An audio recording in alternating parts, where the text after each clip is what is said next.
Bienvenidos a Del Libro al Micrófono, donde nos adentramos en las páginas de un libro para destilar la sabiduría que puede cambiar nuestras vidas. Hoy vamos a explorar cómo pensar como Sherlock Holmes. Sí, en esta inmersión profunda vamos a descubrir juntos cómo podemos pensar mejor utilizando las ideas y métodos de Sherlock Holmes. Las fuentes que tenemos van desde la atención a la formación de hábitos, la memoria, los sesgos, la imaginación, la deducción y la importancia del aprendizaje continuo. Exactamente. Nuestra misión hoy es equiparte con herramientas prácticas inspiradas en los métodos de Holmes para que puedas pensar de manera más efectiva y tomar mejores decisiones. Para empezar, el libro destaca la importancia de la atención consciente como primer paso hacia un pensamiento más efectivo. Menciona cómo de niños tenemos esa curiosidad y atención innata, pero a medida que crecemos desarrollamos una especie de displicencia, formando hábitos pasivos y mecánicos. Es cierto, ¿no? Y con la era digital y la multitarea, se vuelve aún más difícil prestar atención de verdad. Perdemos esa conciencia de nuestros propios procesos de pensamiento. Y es ahí donde está el peligro. La línea entre la eficiencia y la falta de atención es muy fina. La rutina puede apoderarse de nosotros y nos volvemos menos conscientes de nuestros pensamientos, ideas y decisiones. Piénsalo, ¿cuántos de tus pensamientos pasan desapercibidos? ¿Cuántas decisiones tomas en piloto automático? El libro te presenta a Holmes y cómo aborda los casos. En Estudio en Escarlata se nos muestra que Holmes ve los casos como objetos de investigación más amplios, como enigmas científicos, eliminando los sesgos emocionales. Me gusta eso. Tratar cada caso como un rompecabezas que se puede resolver de forma objetiva. El método de Holmes resulta atractivo porque parece elemental. Se basa en la ciencia, tiene pasos concretos y se basa en hábitos de pensamiento que se pueden aprender. Suena prometedor, pero imagino que no siempre es fácil pensar científicamente. Cierto, nuestra mente no está naturalmente programada para eso. Pero la buena noticia es que nuestro cerebro es capaz de aprender a pensar de nuevas maneras. Las conexiones neuronales son flexibles. Eso es alentador. Y hablando de la mente, el libro también explora cómo nuestra intuición puede ser engañosa. No todo es blanco o negro, y lo que nos parece obvio puede estar equivocado. Se habla del sesgo de correspondencia. Es esa tendencia a creer que alguien realmente cree en lo que dice, aunque sepamos que no es así. Como en el ejemplo que se da sobre la afirmación del autor sobre la pena de muerte, ¿verdad? Exacto. Y también se menciona cómo las negaciones a veces se nos olvidan. Podemos escuchar, Juan no tiene vínculos con tal grupo, y con el tiempo recordar solo Juan tiene vínculos con tal grupo. Es increíble cómo nuestra mente puede distorsionar la información. Y estas distorsiones en nuestra percepción son muy relevantes. Es aquí donde los métodos de Holmes se vuelven aún más importantes. Sí, porque nos ayudan a ser más precisos y objetivos. Exactamente. Y el libro nos recuerda que Holmes no es solo un personaje de ficción. Joseph Bell, en quien se inspiró Conan Doyle, era una persona real. Y el propio Conan Doyle intervino en casos reales, utilizando su pensamiento analítico para corregir errores judiciales. Es inspirador ver cómo se pueden aplicar estos métodos en la vida real. Y para empezar a pensar como Holmes, el libro enfatiza la importancia de la motivación. Debes desear conscientemente pensar de esta manera para desactivar el piloto automático. La motivación, la clave para todo. Sí, hay investigaciones que demuestran que la motivación influye en el rendimiento cognitivo, incluso en personas mayores y estudiantes. Los que tienen una fuerte motivación para aprender o dominar algo tienden a desempeñarse mejor. Imagino que esto también se aplica a la memoria, ¿verdad? Por supuesto. El libro explica la codificación motivada, que básicamente significa que recordamos las cosas mejor cuando estamos motivados para hacerlo. Tiene sentido. Y además de la motivación, ¿qué más es esencial para desarrollar estas habilidades? La práctica, y mucha. El libro menciona miles de horas para alcanzar la maestría, Miles de horas. Suena intimidante. pero es la realidad del conocimiento experto. Piensa en los ajedrecistas, los músicos, los cirujanos. Todos ellos dedican miles de horas a practicar su oficio. Y la intuición de Holmes no es una excepción. De verdad. Su intuición no es algo innato. No, es el resultado de un entrenamiento intenso. Es lo que K. Anders Ericsson llama conocimiento experto. Los expertos ven el mundo de manera diferente dentro de su campo, perciben detalles que los demás no ven. Entonces la clave es la práctica deliberada. Exacto. Y para comprender mejor la memoria, el libro utiliza la analogía de la mente como un desván. Un desmán, me gusta esa imagen. Es un lugar donde almacenamos nuestros recuerdos. El libro describe el proceso de codificación, almacenamiento en el hipocampo, consolidación en la memoria a largo plazo en la corteza cerebral y recuperación. Entonces, nuestros recuerdos no son copias exactas de los eventos, ¿verdad? No, Cada vez que recuperamos un recuerdo, se reconsolida, lo que significa que puede cambiar ligeramente. Es como si cada vez que abrimos una caja en el desván, el contenido se reorganizara un poco. Y no toda la información llega al desván. Algunas cosas se descartan. Y la forma en que almacenamos la información es asociativa. Un recuerdo puede activar otros relacionados. Como cuando un olor te transporta a un momento específico del pasado. Exactamente. Y aquí es donde entra la advertencia de Holmes sobre llenar la mente con información inútil. Porque si el desván está lleno de trastos, no encontramos lo que realmente necesitamos. Si solo sabemos lo que podemos recordar. No importa cuánto conocimiento tengas si no puedes acceder a él cuando lo necesitas. Un buen punto. Nuestra memoria es un recurso valioso que debemos cuidar. Y hablando de recursos valiosos, el libro explora cómo nuestras percepciones y emociones pueden influir en nuestro razonamiento. Ahí es donde entran los sesgos, ¿verdad? Sí. Y el libro usa el test de asociación implícita, o YATO, como ejemplo.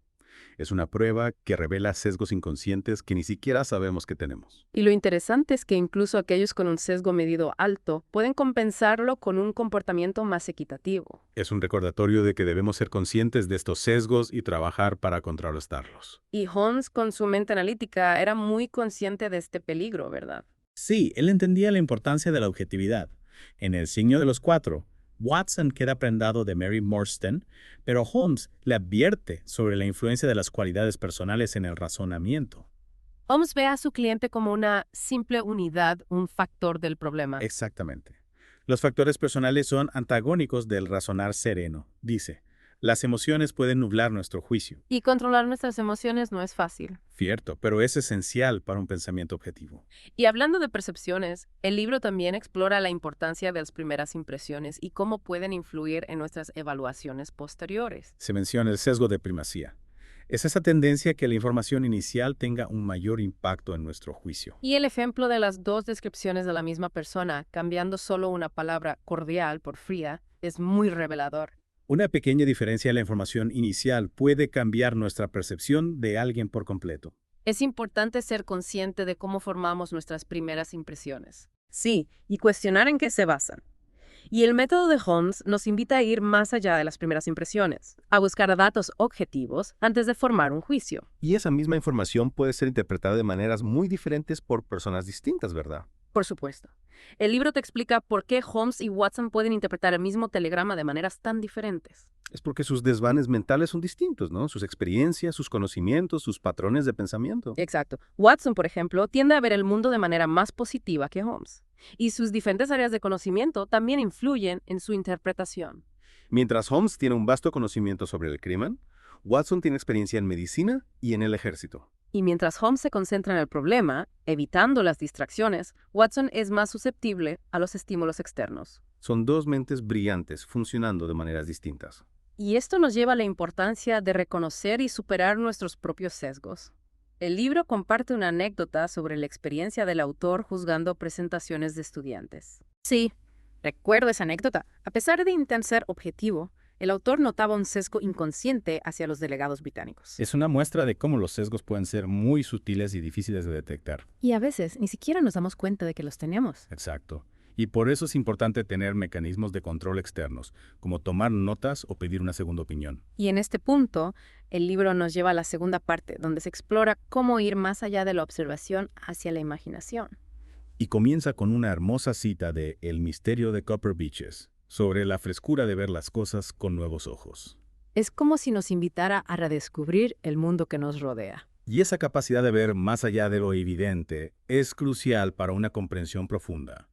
Como cuando Watson se pregunta cómo diablos ha podido adivinarlo, al conocer a Holmes. La intuición de Bones parece casi mágica. Pero como ya hemos visto, no es magia, sino el resultado de un entrenamiento constante. Y el libro menciona la red del modo por defecto, o RMD, que es esa tendencia natural de nuestra mente a divagar. Nuestro cerebro está constantemente activo, incluso cuando no estamos enfocados en una tarea específica. Es como si estuviera siempre buscando algo que captar su atención. Y por eso, mantener una atención sostenida requiere un esfuerzo consciente. Dirigir nuestra mente hacia un objetivo específico es un acto deliberado. Exactamente.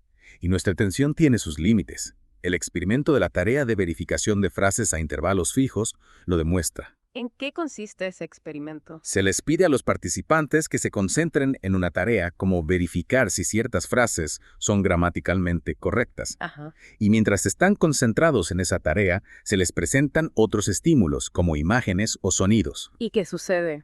Que muchos participantes no se dan cuenta de esos otros estímulos, aunque estén justo frente a ellos. Es increíble. Es lo que se llama ceguera atencional. Y el estrés y las emociones negativas pueden agravar este fenómeno. Entonces, para ser conscientes de nuestro entorno, necesitamos prestar atención de manera activa. Exacto. La conciencia no es automática. Y ese esfuerzo mental se refleja en la dilatación de las pupilas. Nuestro cuerpo nos dice que estamos pensando. Y esa capacidad de atención es crucial para interpretar la información de manera correcta. El libro utiliza el ejemplo del niño desaparecido y el profesor de alemán. Donde el director del colegio y el padre del niño asumen lo peor del profesor. Sí, crean una narrativa de fuga y complicidad sin tener pruebas sólidas. Holmes, en cambio, considera otras posibilidades. Y al final, la explicación más sencilla suele ser la correcta. A menudo nos dejamos llevar por nuestras suposiciones y creamos historias en lugar de basarnos en la evidencia. Y para evitar ese error, es importante involucrar todos nuestros sentidos en la observación. El libro enfatiza que todos nuestros sentidos nos influyen constantemente, consciente o inconscientemente. No se trata solo de ver, sino de escuchar, oler, tocar, saborear. Y a veces, un detalle sensorial aparentemente insignificante puede ser crucial. Como cuando Holmes huele la nota de jazmín. Mientras Watson probablemente habría ignorado ese detalle. Lo importante es ser conscientes de cómo la información sensorial, incluso la que no percibimos conscientemente, puede influir en nuestra objetividad. Y cuando nuestras emociones o suposiciones limitan nuestro foco sensorial, perdemos información valiosa. Exacto. Y además de la información presente, también debemos prestar atención a la que falta.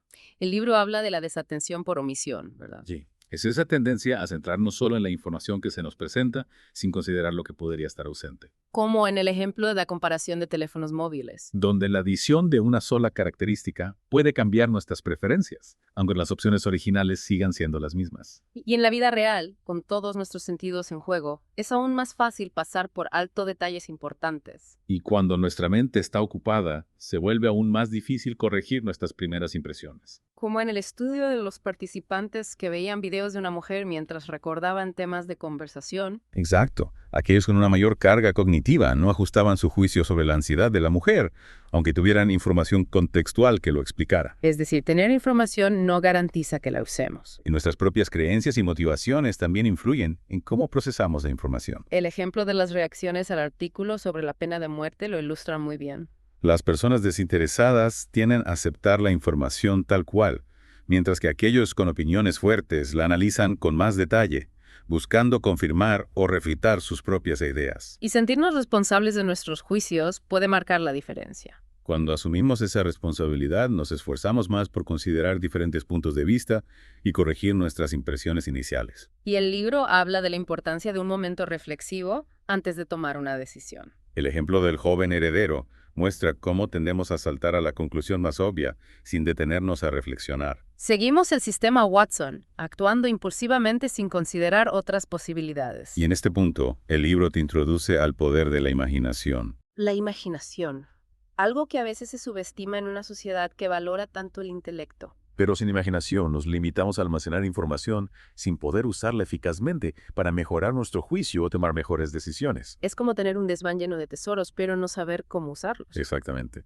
Y el libro usa el ejemplo de El misterio de la casa Norwood, donde Holmes utiliza su imaginación para ver posibilidades que otros pasan por alto. Mientras el inspector se centra en la culpabilidad de McFarlane, Holmes considera su inocencia, incluso si realmente hubo un crimen. La imaginación le permite a Holmes ir más allá de lo evidente. Y a veces la imaginación nos lleva a romper con las normas establecidas y encontrar soluciones innovadoras, como el ejemplo de Dick Fosbury y su Fosbury Flop en el salto de altura. Una técnica que parecía absurda en su momento, pero que revolucionó el deporte. La imaginación nos permite ver lo que aún no es aparente, lo que podría ser.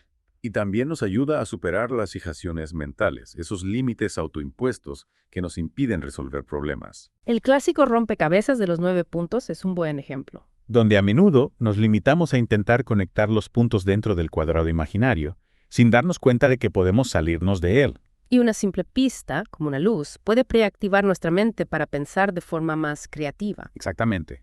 Y además de la imaginación, el libro destaca la importancia de la distancia psicológica. ¿Qué es exactamente la distancia psicológica? Es la capacidad de distanciarnos mentalmente de un problema, ya sea en el tiempo, el espacio, socialmente o hipotéticamente. Es como dar un paso atrás para tener una visión más amplia. Y según el psicólogo Yakov Trope, la distancia psicológica nos permite adoptar una perspectiva más general y abstracta, mejorando nuestras funciones cognitivas. Mientras que una perspectiva cercana nos lleva a un pensamiento más concreto y limitado. Exacto. La distancia psicológica activa el sistema Holmes, promoviendo la reflexión y el autocontrol. Es como observar un rompecabezas desde lejos para poder apreciar el panorama general. Y el libro sugiere varias técnicas para cultivar la imaginación y la distancia psicológica. ¿Cómo con eso? Los acertijos de sí o no son un buen ejemplo. Te obligan a separar la observación de la deducción y a considerar diferentes posibilidades. Interesante. ¿Y qué más? Actividades como ducharse, escuchar música o contemplar imágenes abstractas pueden estimular el procesamiento inconsciente. ¿Cómo funciona eso? Al activar una red atencional difusa, permitimos que nuestra mente trabaje en segundo plano, sin la presión de la atención consciente. Y eso puede llevar a nuevas ideas de insights. Exactamente. Y el efecto Zeigarnik también juega un papel. ¿El efecto? El efecto Zeigarnik, que dice que recordamos mejor las tareas interrumpidas. Ah, sí.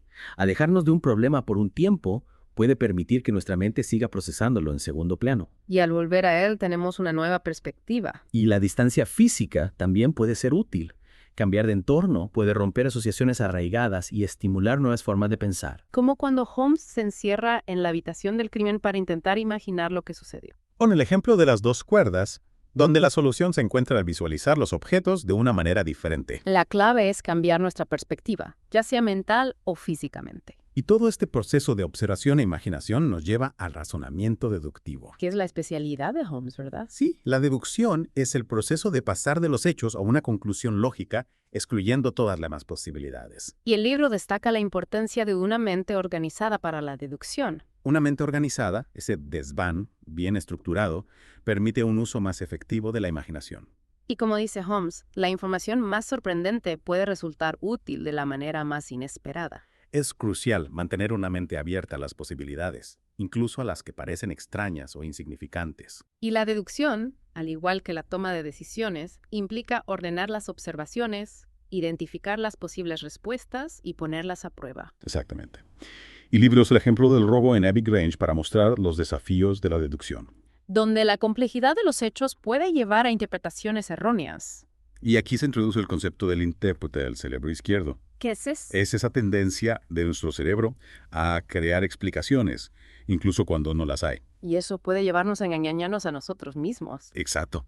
A veces creamos historias para dar sentido a los eventos, aunque esas historias no se ajusten a la realidad. Y nuestra memoria, con sus sesgos y distorsiones, también puede influir en nuestra capacidad de deducir correctamente. Debemos recordar responder a la pregunta inicial, no a una que parezca más fácil al final del proceso. Y a menudo nos resistimos a admitir que nuestra intuición inicial estaba equivocada. Y el libro menciona el Cognitive Reflection Test, o CRT, como una herramienta para medir el pensamiento reflexivo. Un buen rendimiento en el CRT se correlaciona con una mayor capacidad de resistir falacias lógicas y pensar racionalmente. Y uno de los errores comunes que mide el CRT es la falacia de la conjunción. Sí, es esa tendencia a creer que una descripción más detallada y plausible es más probable que una más general, aunque lógicamente sea al revés. El ejemplo de Linda, la cajera de banco, lo ilustra muy bien. Nos dejamos llevar por la plausibilidad de la descripción, ignorando las probabilidades reales. Y para evitar este error es fundamental separar lo crucial de lo incidental. El caso de Silver Blaze es un buen ejemplo. Holmes debe distinguir cuidadosamente los detalles importantes de los que no lo son.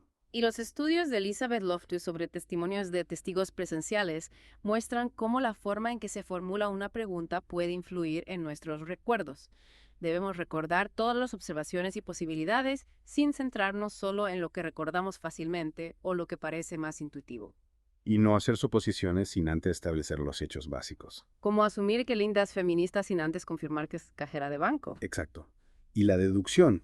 Debemos recordar que lo improbable no es imposible. El misterio del cuarto cerrado en el signo de los 4 nos invita a considerar todas las posibilidades incluso las que parecen menos probables. Holmes admite haber cometido un error al descartar inicialmente la posibilidad de que un caballo famoso pudiera estar escondido. Tendemos a detenernos en la primera explicación que parece suficientemente buena. Pero la verdadera deducción implica agotar todas las posibilidades. Y para mejorar nuestras habilidades deductivas, la práctica es fundamental. A medida que nuestras habilidades se vuelven automáticas, podemos volver a caer en el sistema Watson y dejar de prestar atención a los procesos de nuestra mente. Es la importancia de desafiarnos constantemente, incluso en situaciones triviales. Y aunque Watson no sea tan brillante como Holmes, juega un papel importante. Al cuestionar a Holmes y obligarlo a explicar sus razonamientos. Exacto. Holmes reconoce el valor de Watson como un conductor de luz que estimula su propio genio. Y el libro también advierte sobre los peligros de la sobreconfianza. Que puede aumentar con la experiencia y llevarnos a sobrevalorar nuestras habilidades y subestimar los factores externos. La sobreconfianza puede cegarnos a información valiosa. Y hacer que nos aferremos a decisiones erróneas. Pero la buena noticia es que el cerebro tiene una capacidad notable para aprender a lo largo de toda la vida. Incluso en la vejez, es posible revertir signos de declive cognitivo con práctica y perseverancia. Pero también es importante recordar que el cerebro puede desaprender si las conexiones no se refuerzan. Entonces, ¿cómo podemos aplicar estas ideas en nuestra vida diaria? El libro nos da algunas claves. Primero, conocer nuestras propias limitaciones y sesgos. Observar con atención incluso los detalles aparentemente insignificantes. Ir más allá de las explicaciones obvias. Cuestionar nuestras propias suposiciones. Y practicar. Usar listas de verificación puede ser útil para evitar errores, incluso para los expertos. Y mantener un sano escepticismo, estando abiertos a la posibilidad de estar equivocados. Administrar nuestros recursos cognitivos con cuidado. Adaptar nuestro enfoque a cada situación. Actuar con cautela y mantenernos en constante aprendizaje. Buscar momentos de soledad y reflexión. Y nunca bajar la guardia. Cultivar una mentalidad de cazador y recordar que todos somos falibles. Y adoptar una mentalidad de crecimiento, creyendo que podemos mejorar con esfuerzo. Y el mensaje central. La mente más poderosa es una mente serena, presente y consciente de sus pensamientos. En resumen, hemos explorado la importancia de la atención, el pensamiento científico, la gestión de los sesgos, la motivación, la práctica, la memoria, la percepción, la imaginación, la distancia psicológica, la deducción, los errores de razonamiento, la importancia de los detalles, el aprendizaje continuo y la serenidad mental. Y todas estas son habilidades que podamos desarrollar con esfuerzo. Te invitamos a reflexionar sobre estas ideas y cómo aplicarlas en tu vida. Gracias por acompañarnos en esta inmersión profunda en Del Libro al Micrófono.